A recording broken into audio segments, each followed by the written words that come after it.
ഒരു ദിവസം കണ്ടോ 2 ദിവസം കണ്ടോ നമ്മെ തള്ളിക്കളയാതെ നമ്മിലുള്ള ലോകത്തിന്റെ അംശങ്ങൾ പരിപൂർണമായി നീക്കം ചെയ്ത് നാം അവനോട് ശത്രുക്കളായിരിക്കുമ്പോൾ തന്നെ നമ്മോട് കർത്താവ് പിതാവിന്റെ വലതുഭാഗത്ത് നമുക്ക് വേണ്ടി പക്ഷപാതം ചെയ്ത് ഭൂതലത്തിൽ നമുക്ക് അവസരങ്ങൾ നൽകുകയാണ്.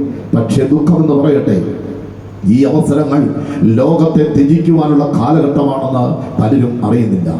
ഒരു ഭക്തന്റെ ജീവിതത്തിൽ ദൈവം അനുവദിക്കുന്ന ജീവിത കാലഘട്ടം എന്ന് പറയുന്നത് അവൻ ലോകത്തെ വെറുത്ത ദൈവരാജ്യത്തിലേക്ക് പ്രവേശിക്കുവാൻ, ലോകത്തെ തള്ളിക്കളയുവാൻ വേണ്ടിയുള്ള കാലഘട്ടമാണ്. എത്ര പേർ അത് വിശ്വസിക്കുന്നുണ്ട്? ദൈവത്തിന് സ്തോത്രം.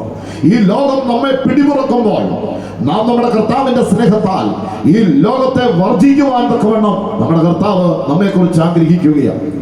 ഇസ്രായേൽ ജനത്തെ പ്രവാസികളായിരുന്ന മിസ്രയീമിൻ ദേശത്തു നിന്ന് പ്രവാസികളായിരുന്നവരെ അവൻ പുറത്തേക്ക് കൊണ്ടുവരികയാണ്. അവരോർത്തു മിസ്രയീം പ്രവാസത്തിൽ നിന്ന് വിടുവിക്കപ്പെട്ടു. ചെങ്കടൽ കടന്ന് അവർ മരുഭൂമിയിലേക്ക് കടക്കുകയാണ്. എന്നാൽ അവരുടെ ഹൃദയത്തിലെ ആ മിസ്രയീം നീങ്ങിപ്പോയിട്ടില്ലായിരുന്നു. അവർ പറയുകയാണ്, മിസ്രയീം ദേശത്ത് വില കൂടാതെ തിന്നിട്ടുള്ള ഭക്ഷണ സാധനങ്ങൾ, മിസ്രയീം ദേശത്ത് കുഴിച്ചിടുവാനുണ്ടായിരുന്ന കല്ലറകൾ, മാത്രമല്ല മിസ്രയീം ദേശത്ത് ഞങ്ങൾ ആരാധിച്ചു കൊണ്ടിരുന്ന കാളക്കുട്ടി, ഇവയൊക്കെയും വരും കാലഘട്ടങ്ങളിൽ അവരുടെ മനോമുഖരത്തിൽ നിന്നും ദൈവത്തിന്റെ സ്തോത്രം ഉരുവാക്കപ്പെട്ട് അതെല്ലാം ദൈവത്തോടുള്ള പാപമായിട്ട് പിന്നീട് കടന്നു വരികയായിരുന്നു. ഇതുപോലെ നാം എത്ര ആരാധിച്ചാലും എത്ര പ്രസംഗം കേട്ടാലും നമുക്ക് ലഭിക്കുന്ന അവസരങ്ങൾ നാം ലോകത്തെ ത്യജിക്കുന്നവരായി തീരുവാൻ എന്നുള്ളതല്ല, അതിനേക്കാൾ ഉപരി കുറച്ചുകൂടെ ലോകത്തെ മാടി വിളിക്കുവാൻ, കുറച്ചുകൂടെ ലോകത്തെ പിടിച്ചെടുക്കുവാൻ, കുറച്ചുകൂടെ ലോകത്തെ കെട്ടിപ്പിടിക്കുവാനുള്ള ഒരു ഭയങ്കര ശ്രമമാണ്. ഒരിക്കൽ ഒരു വലിയ ജലപ്രളയം ഉണ്ടായി. അതെ, ഉരുൾപൊട്ടലുകളൊക്കെ ഉണ്ടായി. ഉയരത്തിൽ നിന്ന് ഒരുപാട് വീടുകളും തൊഴുത്തുകളും അതുപോലെ പല സാധനങ്ങളും ഒഴുകിപ്പോവുകയാണ്. അപ്പോൾ കുറെ യൗവനക്കാർ ഒഴുകി വരുന്ന നല്ല സാധനങ്ങളെ കൈക്കലാക്കുവാൻ വേണ്ടി ശ്രമിക്കുകയാണ്. അങ്ങനെ കൈക്കലാക്കുവാൻ വേണ്ടി ശ്രമിച്ചുകൊണ്ടിരുന്നപ്പോൾ അവർ നീന്തൽ അറിയാം. അവർ നീന്തി ചെല്ലുന്ന തനിക്ക് കിട്ടുന്ന സമ്പത്തുമായിട്ട് താൻ കരയിലേക്ക് വരികയാണ്. അങ്ങനെ ഇരിക്കുമ്പോൾ വലിയൊരു കമ്പിളിക്കെട്ട് വരുന്നു.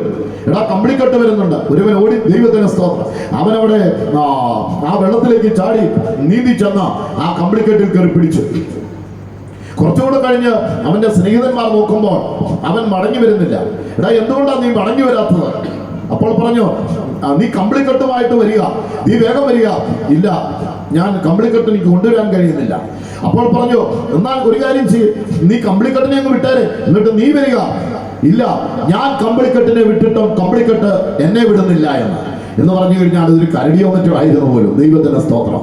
ഇതുപോലെ നാം ലോകത്തിലേക്ക് ചെന്നിട്ട് ലോകത്തെ പിടിച്ചെടുക്കുവാനുള്ളതായിരിക്കുന്ന വൃഥാശ്രമം. ആകയാൽ ഗലാത്യ ലേഖനത്തിൽ ഇപ്രകാരം നാം വായിക്കുന്നുണ്ട്, ഞാൻ ലോകത്തിനും ലോകം എനിക്കും ക്രൂശിക്കപ്പെട്ടിരിക്കുന്നു, ഞാൻ ലോകത്തിനും ലോകം എനിക്കും ക്രൂശിക്കപ്പെട്ടിരിക്കുന്നു. ലോകത്തിനും നമുക്കും മധ്യയുള്ള പാലം, ലോകവും നമ്മയും തമ്മിൽ ബന്ധിപ്പിക്കുന്ന വേര്, ഇവയെല്ലാം ഛേദിച്ച് ഉടച്ചു കളഞ്ഞാൽ മാത്രമേ നമ്മുടെ കർത്താവിലേക്ക് നമുക്ക് എത്തിച്ചേരുവാൻ കഴിയുകയുള്ളൂ. ഏറ്റവും കുറഞ്ഞ പക്ഷം എനിക്ക് ലഭിക്കുന്നതായിരിക്കുന്ന ഈ ആയുഷ്കാലം ലോകത്തിൽ നിന്ന് വേർപിരിക്കപ്പെടുവാനുള്ള എന്റെ അനുവാദത്തിന്റെ അവസരമാണ് എന്നുള്ളത് ദൈവത്തിന് സ്തോത്രം എത്ര പേർ ചിന്തിക്കുന്നുണ്ട്? എന്നാൽ അനേകം പേർക്കും അത് ചിന്തിക്കുവാൻ പോലും കഴിയുന്നില്ല. ലോകസ്നേഹം, ദൈവത്തോട് ശത്രുത്വം. നമ്മുടെ ഭക്തനായിരിക്കുന്ന ഒരു മനുഷ്യൻ, ദൈവത്തിന് സ്തോത്രം, തൃശ്ശൂരിൽ കുരിയച്ചിറയിൽ ഒരു കാലത്ത് കൂടിക്കൊണ്ടിരുന്ന ഒരു ശ്രേഷ്ഠനായ മനുഷ്യൻ, സൈമൺ സാർ എന്ന് പറയും. ദൈവത്തിന് സ്തോത്രം.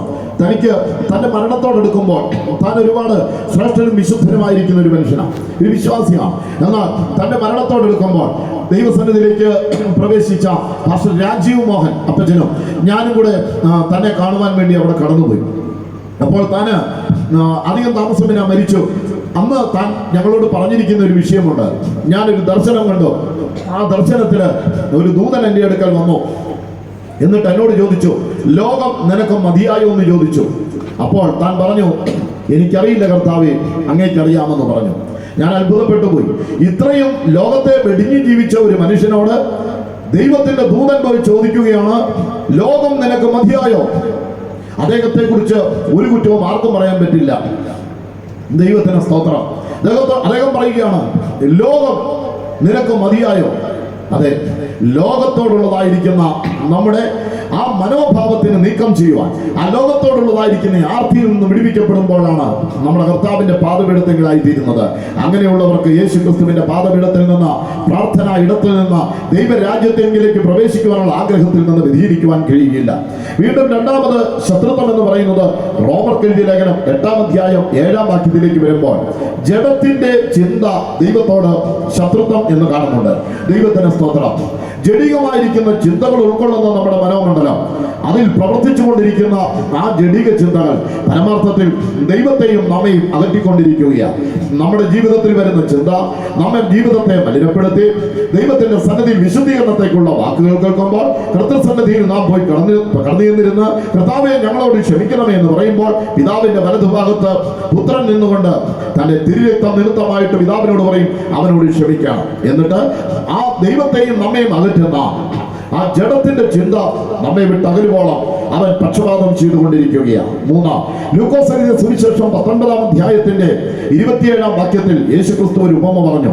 ഒരു രാജാവ് തനിക്കുള്ളവരെ വിളിച്ചിട്ട് ദൂരദേശത്തേക്ക് പോകുവാൻ ശ്രമിക്കുന്നതാണെന്ന് തോന്നുന്നു. അവിടെ അവസാനിപ്പിക്കുന്നത് ഇങ്ങനെയാണ്: ഞാൻ രാജാവാകുവാൻ ഇഷ്ടമില്ലാത്തവരെ ഇവിടെ കൊണ്ടുവന്ന് കൊന്നു കുഴിച്ചു മൂടണമെന്ന് പറഞ്ഞു. ദൈവത്തിന് സ്തോത്രം.